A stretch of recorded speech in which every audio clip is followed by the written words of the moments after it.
Assalamualaikum warahmatullahi wabarakatuh. Sebelumnya kami dari kelompok 5 KS2B Manajemen Marketing akan mempresentasikan Rating Business Messenger. Perkenalkan, nama saya Joko Susilo dan nama saudara atau teman saya Tasya Fahridatus dan saudara Leni Yulia A. Next. 3 tahap penyusunan pesan bisnis. 1. Perencanaan. Berisi hal-hal mendasar seperti maksud atau tujuan komunikasi audiens yang akan menerima pesan dan ide pokok. 2. Perorganisasian. Mengorganisasikan ide-ide dimulai dengan merangkai kata, kalimat, paragraf, dan memiliki ilustrasi yang diperlukan untuk mendukung ide pokok bahasan. 3. Revisi. Melakukan perbaikan-perbaikan seperlunya. Next. Penentuan tujuan. Langkah pada awal dalam merencanakan suatu pesan bisnis adalah menentukan tujuan komunikasi yang akan dilakukan. Penentuan tujuan yang jelas akan sangat membantu dalam proses pengambilan keputusan untuk 1. Meneruskan pesan, 2. Menanggapi audiens, 3. Memusatkan isi pesan, 4. Menetapkan media yang akan digunakan. Next. Tujuan komunikasi bisnis. Memberi informasi yang berkaitan dengan dunia bisnis kepada pihak lain. 2. Melakukan persuasi agar apa yang disampaikan dapat dipahami dengan baik dan benar. 3. Melakukan kolaborasi atau melakukan kerjasama. Next. Cara menguji tujuan. Untuk menguji apakah suatu tujuan sudah baik atau belum, diperlukan pengujian dengan 4 pertanyaan sebagai berikut. Yang pertama, apakah tujuan tersebut realistik? Yang kedua, apakah waktunya tepat? Yang ketiga, apakah orang yang mengirimkan pesan sudah tepat? Yang keempat, apakah tujuannya selaras dengan tujuan organisasi perusahaan? Analisis audiens. Cara mengembangkan profil audiens. Yang pertama, menentukan ukuran dan komposisi audiens. Yang kedua, siapa audiensnya. Yang ketiga, reaksi audiens. Yang keempat, tingkat pemahaman audiens. Yang kelima, hubungan audiens dengan komunikator. Cara memuaskan audiens akan kebutuhan informasi. Yang pertama, temukan atau cari apa yang diinginkan audiens. 2. Antisipasi pertanyaan yang tidak diungkapkan. Yang ketiga, berikan semua informasi yang diperlukan. Yang keempat, pastikan bahwa informasinya akurat. Yang terakhir, tekankan ide-ide yang paling menarik bagi audiens. Cara memuaskan kebutuhan motivasi audiens. Dari berbagai jenis pesan mempunyai tujuan memotivasi audiens agar bersedia merubah perilaku. Tetapi pemberian motivasi seperti ini tidak jarang mengalami kendala dan masalah. Kondisi ini dikarenakan audiens cenderung tidak mau merubah dengan sesuatu yang baru. Solusinya adalah dengan memberikan pendapat yang rasional, mencoba memanfaatkan pendekatan dari emosi.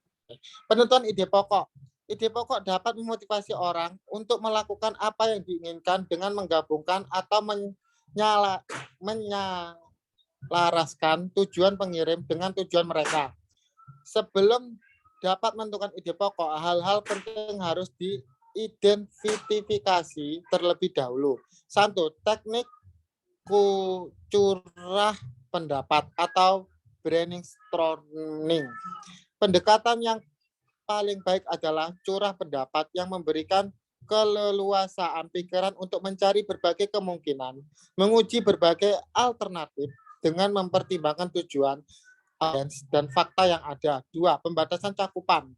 Penyajian informasi rutin kepada audiens yang telah dikenal hendaknya menggunakan kata bangkitkan rasa hormat atau respect. Seleksi saluran dan media. Pesan-pesan bisnis yang harus sesuai dengan situasi yang ada. Pilih mendasar antara berbicara atau menulis bergantung pada tujuan maksud pesan audiens dan karakteristik dari kedua saluran komunikasi tersebut.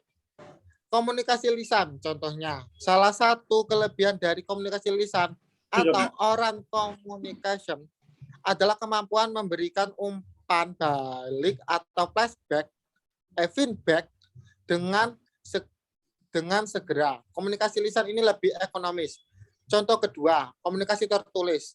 Salah satu kelebihan komunikasi tertulis atau written communication adalah bahwa penulis mempunyai kesempatan untuk merencanakan dan mengendalikan pesan-pesan mereka. Next.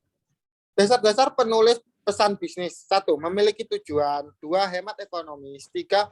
Berorientasi pada pembaca. Dasar-dasar penulis pesan bisnis. Proses penulis dibagi menjadi 3 tahap yang berbeda. 1. Pra-penulis atau pre-writing. Mempersiapkan untuk menulis dan melakukan analisis, antisipasi, dan adaptasi. 2. Penulis atau writing. Meliputi penelitian, pengelolaan, dan kemudian penyusunan pesan. 3. Perbaikan atau revising.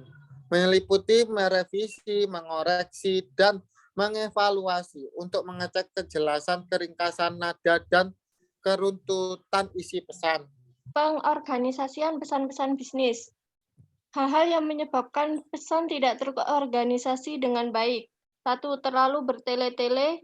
2. Memasukkan bahan-bahan yang tidak relevan. 3. Menyajikan ide-ide secara tidak logis. Yang terakhir, informasi penting kadangkala tidak tercakup di dalam pembahasan. Pengorganisasian pesan-pesan bisnis. Manfaat pengorganisasian pesan yang baik. 1. Membantu audiens memahami satu pesan. 2. Membantu audiens menerima suatu pesan. 3. Menghemat waktu. 4. Mempermudahkan pekerjaan komunikator. Lanjut. Tetap Mbak Leni, Saudara Leni. Mengorganisasikan berbagai pesan dengan outline. Outline sangat diperlukan dan menjadi penting karena outline akan membantu memvisualisasikan hubungan antara bagian yang satu dengan bagian yang lain. Outline juga akan nuntun untuk mengomunikasikan ide-ide dengan cara sistematik, efisien dan efektif. Susunan outline secara garis besar dapat digolongkan ke dalam 3 golongan. Yang pertama, mulai dari ide pokok. Kedua, menyampaikan poin-poin pendukung yang dianggap penting. Dan yang terakhir, mengilustrasikan berdasarkan bukti-bukti. Next. Baik, lanjut. Tetap Saudara Leni. Menentukan urutan ide dengan rencana organisasional. 1. Pendekatan langsung atau pendekatan efektif. Merupakan pendekatan di mana ide pokok muncul paling awal. Kemudian diikuti bukti-bukti pendukungnya. Digunakan bila reaksi audiens cenderung positif atau menyenangkan. Kedua, pendekatan tidak langsung atau pendekatan induktif. Merupakan pendekatan di mana bukti-bukti muncul terlebih dahulu, kemudian diikuti ide pokoknya. Digunakan bila reaksi audiens cenderung negatif atau tidak menyenangkan. Next. Next, saya lanjutkan. Penulis pesan-pesan persuasif. Pesan-pesan persuasif bertujuan untuk mempengaruhi audiens yang cenderung mempertahankan ide atau gagasannya. Langkah-langkah yang dapat dilakukan dalam menulis pesan-pesan persuasif antara lain. 1.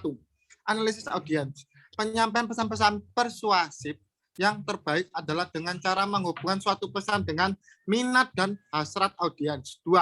Mempertimbangkan perbedaan budaya untuk membantu cara memberikan penghormatan.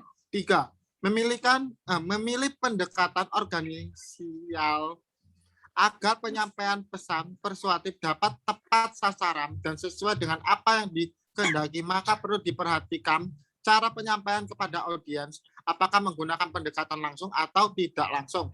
Next. Revisi pesan-pesan bisnis.